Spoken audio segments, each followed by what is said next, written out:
On se retrouve sur le site chess.com pour l'apparition de ce nouveau bot, puisque nous avons changé de mois. Nous sommes au mois de mai 2024, et donc nous avons une catégorie, Chess Divers, Chess Divers, je sais pas comment il faut le dire. Donc tous les jours, leur pourcentage augmente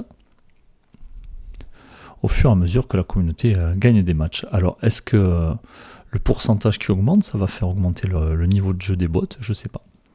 Donc je sais qu'ils avaient démarré à 0,000%, et puis là, on voit qu'on est légèrement au-dessus. Donc je propose de commencer par affronter Scanner pour commencer. Alors, comme souvent, on laisse l'ordinateur choisir la couleur des pièces. On va jouer, je sais pas moi, B3 aujourd'hui. Alors, je savais même pas que c'était la Nimzowitsch. Pour jouer Fou B2. Donc là, on va jouer sans connaissance théorique, sans rien, on va pousser des pions. Alors je vais essayer de partir pour grand roc pour voir. Donc je vais essayer de développer la dame, développer le cavalier. Alors, pour sortir la dame, je vais pousser mon pion E pour pouvoir la sortir sur la diagonale blanche. Adversaire déjà qui bouge le roi, qui prévoit pas de roquet. Bon, ça peut être une indication. Alors ça donne envie du coup de changer de plan, hein, et d'aller ouvrir devant le roi. Hein. Mais bon, on va essayer de rester sur ce qu'on a dit. Sortir la dame. Et puis jouer grand roc. Alors, la dame de mon adversaire qui se promène, est-ce qu'elle menace des choses? Pas pour le moment, donc...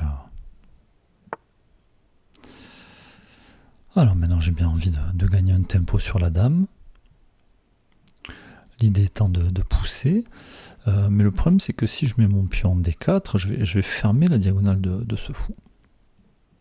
Je peux aussi jouer un coup comme roi B1.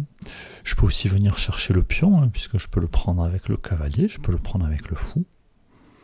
Le problème c'est que je risque d'ouvrir la colonne pour mon adversaire.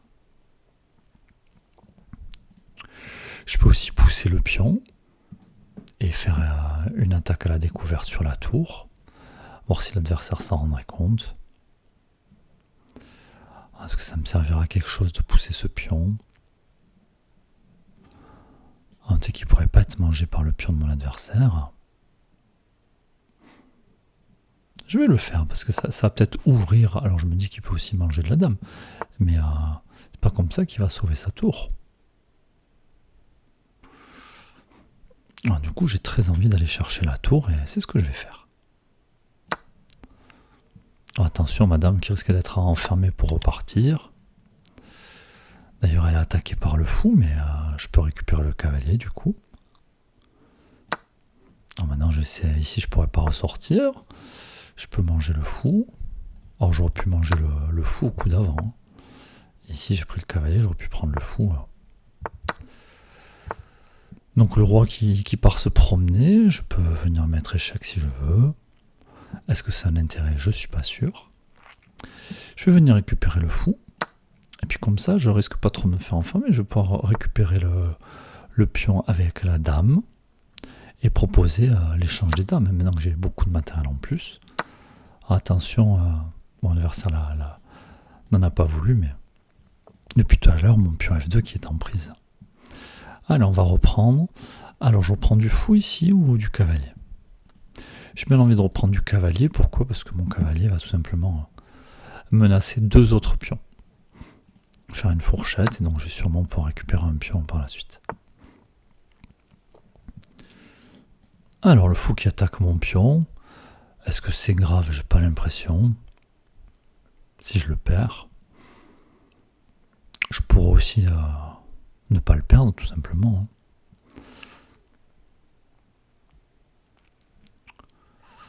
Je peux aussi venir fermer la diagonale du fou et gagner un tempo sur le fou. Avec mon pion D4 qui serait protégé par le cavalier, la tour et le fou. Et au moins quand il va bouger son fou, le problème c'est peut-être qu'il va mettre son fou en B6 et défendre les deux pions. Bon, on va voir. Ok, c'est bien joué la part de mon adversaire. Bon, ensuite, je vais peut-être envisager de pousser, de venir provoquer des échanges. Alors on va voir, on va jouer à 4 et voir si l'adversaire réagit à ça ou pas. Alors ce cavalier qui approche, est-ce qu'il menace des choses? Il faut que je me méfie qu'il ne vienne pas en F2 pour faire des fourchettes. Je peux aussi essayer de replacer ce cavalier.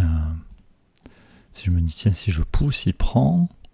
Chercher le cavalier. Peut-être que mon adversaire va venir avec la tour, embêter mon roi. Mais bon, j'ai mon fou qui couvre. Et puis bientôt, je vais jouer à B1.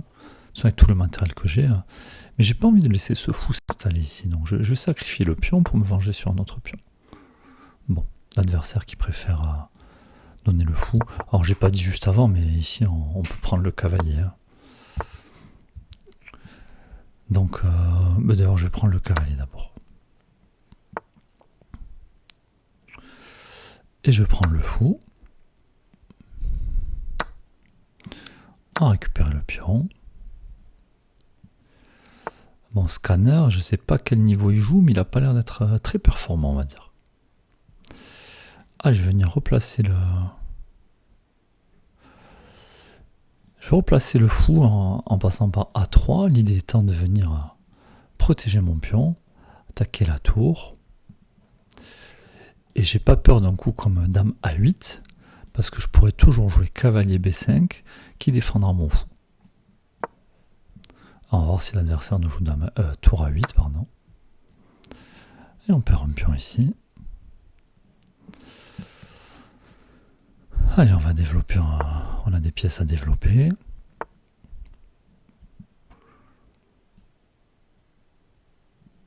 Allez, on continue, notre cavalier, on va essayer de le rapprocher du centre de l'échiquier. On va essayer de développer notre fou aussi. Peut-être plutôt le mettre en D3. Allez, là, le roi qui s'éloigne. Peut-être venir m'approcher, je menace le pion. Alors on va aller le chercher. Je le prends avec le fou parce que peut-être des fourchettes qui vont être par la suite. Ah, attention, mon pion qui est attaqué. Alors j'ai pas envie, alors je peux prendre bien sûr, mais je viens déplacer mon fou. Si l'adversaire prend, je reprendrai du fou. Il sera sur une belle diagonale.